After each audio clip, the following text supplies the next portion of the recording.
நல்ல பாம்பு சட்டை போட்டுட்டு போயிடுச்சுங்க.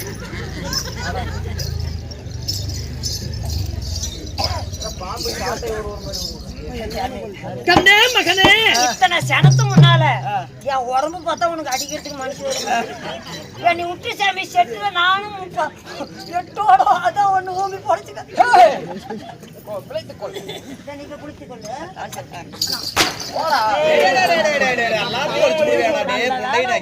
சிலிண்டர் கையில தண்ணி வைக்கல.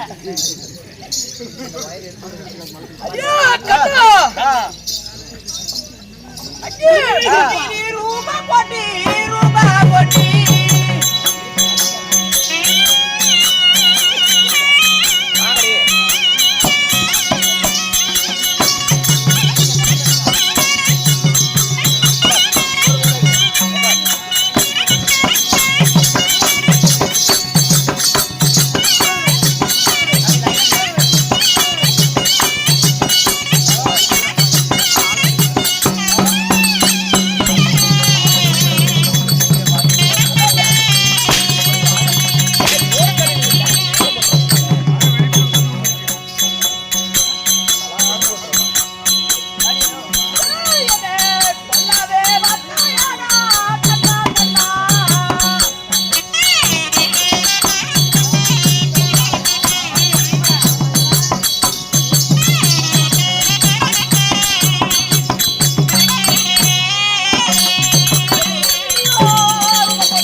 ரூபம் கொண்டு என்ன கொல்ல வந்த கண்ணன் கிடையாது.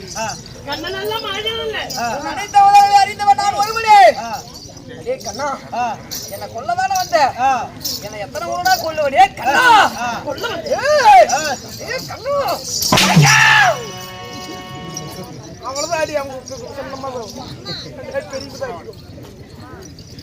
அண்ணே எனக்கு என்ன நல்ல மாய நல்ல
மாய நல்ல உன்னை கண்ணனாக இருந்தா காற்றாக மறைந்திருப்பான், மாயனாக இருந்தா மாயம் செய்து மறைந்திருப்பான். அப்படியா? நாங்க மறையாமல் இவ்வளவு அடி வந்து பாருங்க பெரியமா நிக்கிறாங்க. நான் எத்தனைதான் அடித்து உதைத்தாலும் என் அருகிலே மகளே மகளே என்று வருகிறீர்களே. உண்மைதான். கண்ணனாக இருந்தால் காணாமல் போயிருப்பான், மாயனாக இருந்தால் பயமாக வளர்ந்திருப்பான். நினைத்து பாருப்பா பகவானே. மகனாக பார்த்து நடித்து உதைக்கிறான், யாருன்னு தெரியாமல் இருக்கிறான். அப்படியா? பல நினைவுகள் கொடுத்தீங்கன்னா பழங்காலத்தில் வருவான். செத்த ஒருத்தன் திடீர்னு உயிர் பெற்றதால ஆங்கார கோபத்தோடு இருக்கிறான். அதனால அவனுக்கு நினைவுகளை கொடுக்கிறேன்.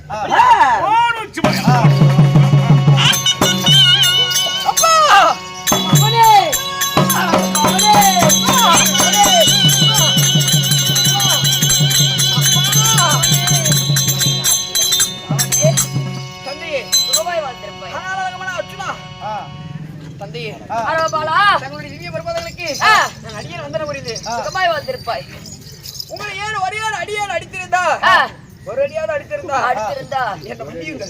அப்படியாகட்டும். இன்னும் யார் யார் வந்தீர்கள்? கண்ணே, பெற்ற தாயை முன்னை வைத்து மற்ற தாய்கள் நாங்கள் அனைவரும் வந்திருக்கும் போது எங்களை அழைத்து விட்டாயே. அப்பா, அனைவரும் உங்களுக்கு தாயப்பா. அம்மா பாஞ்சாலி தாய், அடியேன் உங்கள் திவ்ய பொறுப்பாதங்களுக்கு கண்ணை வந்தனம் புரிதனால் என்றும் சுகசேமத்தோடு சிறுஜீவியாக நீ வாழ்வாய். அப்படியா இருந்தால் முன்னால் ஒரு காரியமாக வேண்டும் என்று உன்னை தேடி நாங்கள் வந்தோம். அப்பா, என்னை பெற்ற தாய் வந்தார்களா? அதான் புத்தகலாட்டம் அம்மா நிற்கிறா, தெரியல கேட்கிறானே.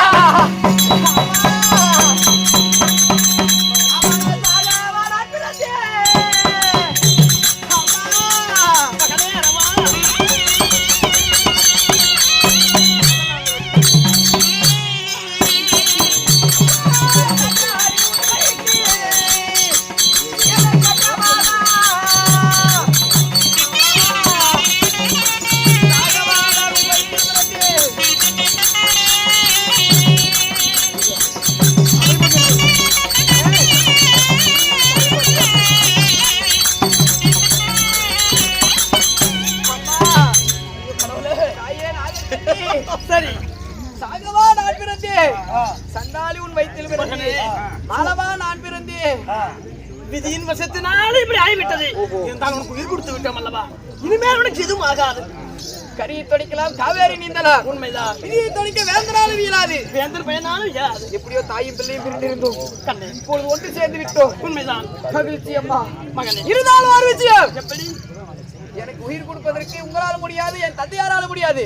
உண்மைதான். எனக்கு யாருக்கு உயிர் கொடுத்தாங்க? உயிர் கொடுப்பதாக இருந்தால் அவர் அழைத்து வர வேண்டுமானால் அவரை நான் எதுவும் செய்ய மாட்டேன் சொல்லி ஒரு சத்தியம் செய்து கொடுத்தேன். அப்பதான் அவங்க கூட்டிட்டு வருவேன். சத்தியமா? பெற்ற தாயிடம் உற்ற சத்தியம் செய்தால் உனக்கு உயிர் கொடுத்தவரை காட்டுகிறோம். ஆமா, நான் சந்திரகுல வம்சத்தில் பிறந்தவே சொன்ன சொல் மீற மாட்டேன், ஒன்றும் செய்ய மாட்டேன். சக்கரை சக்கரை இனிக்காது. தாயும் பிள்ளையா இருந்தாலும் வாயு வயிறு வேறதான். சத்தியம் செய்யி உன்னை யாரு உயிர் கொடுத்தா நான் கூட்டிட்டு வரேன். சத்தியம், ஒன்றும் செய்ய மாட்டேன். இவர் தான் உயிர் கொடுத்தார். கண்ணை திறந்தப்பா.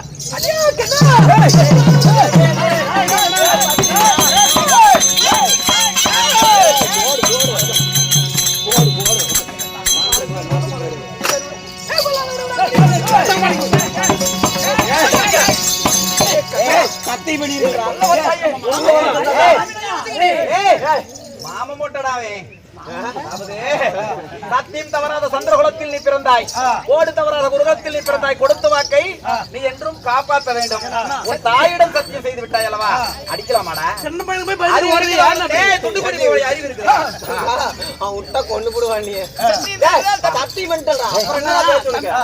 என்னடா பழக்கம்? ஊரில் நடக்கிற சண்டையில இங்க வந்து வாங்குறீங்க, சொல்லு. இருந்தாலும் எதற்காக உயிர் கொடுத்தோம்? மறந்து போயிருக்கா? வேண்டாம்ப்பா, சொல்லுங்க.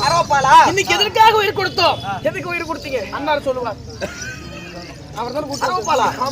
உனக்கு எதற்காக மீண்டும் உயிர் கொடுத்தது தெரியுமா? எதுக்கு மாமா?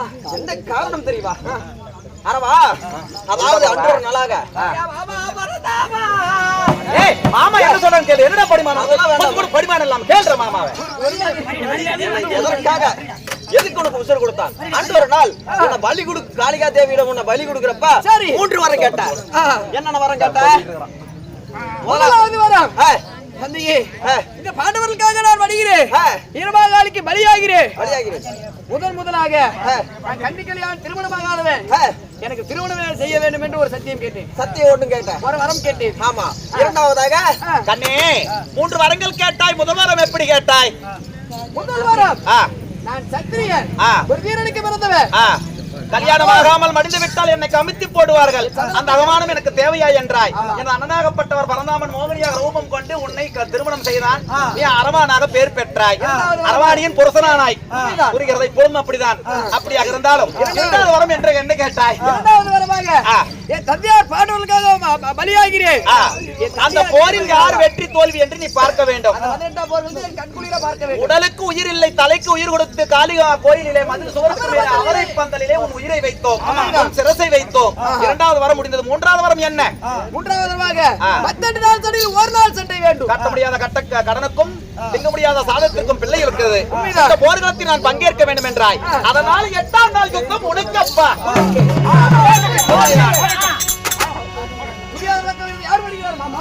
அதாவது புரியாத பக்கத்துல இருந்து அளபுஜிகா சூரனாகப்பட்டவன் நான் பார்த்து சொல்கிறேன். இந்த குற்றத்திரோ தன்னச்சேரி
இந்த அரவானை வெற்றி பெற்று.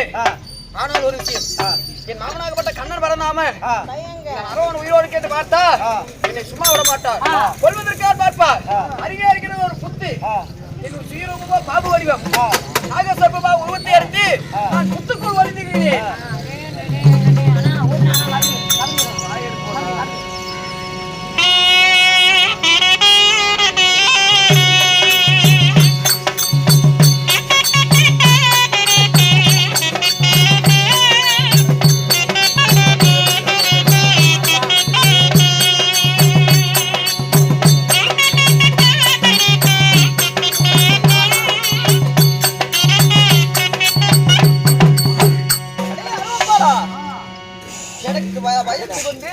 நீ பாம்பாக ரூபம் எடுத்து புத்துக்கெல்லாம் போகிறாய். இப்பொழுது வர்றா, நான் 2ஆம் வாகனமாக வந்து உன்னை கொல்றேன்.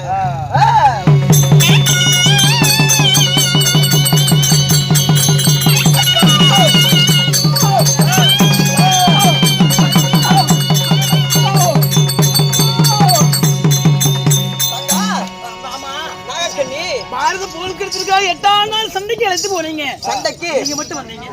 நான் மட்டும் வந்திருக்கேன். உன் மகனையா? அதாவது அந்த அளபுஜிகா சூரனுக்கோ உன் மகனாய அரவானோ சமர்ப்போர் செய்யும் பொழுது உன்னுடைய மகனாய அரவப்பால பாண்டும் அழுது விட்டான் அம்மா. ஆமா அம்மா, உண்மைதான். அவன் மாண்டும் அழுது விட்டான்.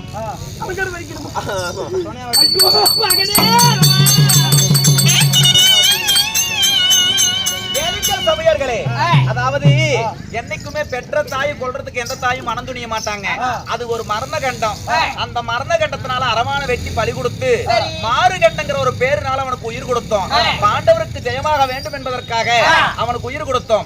மாண்டவர் எழுந்து வந்தால் மண்ணுலோகம் தாங்காது, செத்தவர் எழுந்து வந்தால் இந்த பூலோகம் தாங்காது. ஆனால் திரும்ப மாண்டவராக இருக்க வேண்டும் என்ற என்று மாயவர் கிருவியால் அவன் மாண்டு விட்டான். நாகக்கண்ணி பிள்ளையா இருந்தாலும் சரி, தாம்பிள்ளையா இருந்தாலும் சரி, எத்தனையோ தோஷங்கள் இருக்குது. ராகு கேது தோஷம், சனி பெயர்ச்சி, மரண கண்டங்கள், எத்தனையோ கண்டங்கள் இருக்கிறது. ஆயுள் கண்டம், ஆகாத கண்டம், ஆகும் கண்டம், ஆகாத கண்டம் என்று சொல்லக்கூடிய கண்டங்கள் எல்லாம் இருக்குதுங்க. காலங்காத்தால் அந்த செத்தவனை பார்த்துட்டு காசு போட்டால் கருமம் தொலையும், பணம் போட்டால் பாவம் போகும், தொட்டு கும்பிட்டு சென்றால் வினைகள் தீவும்.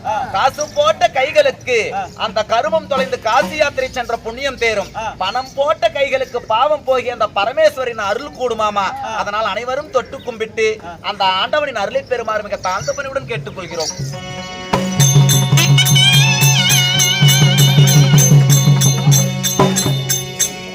கண்டேனுக்கு தங்க செலவு கல்லி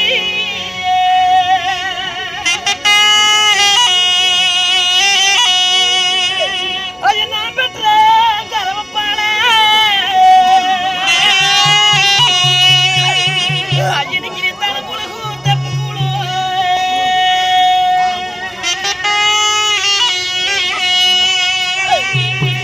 கண்டேனின் தலை முழுகி இருந்து வந்தேன்.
பண்டிகை முன்னிட்டு ஊர் பொதுமக்கள் சார்பாக இன்னைக்கு வைத்துள்ள நாடகம் 8ஆம் நாள் சண்டை.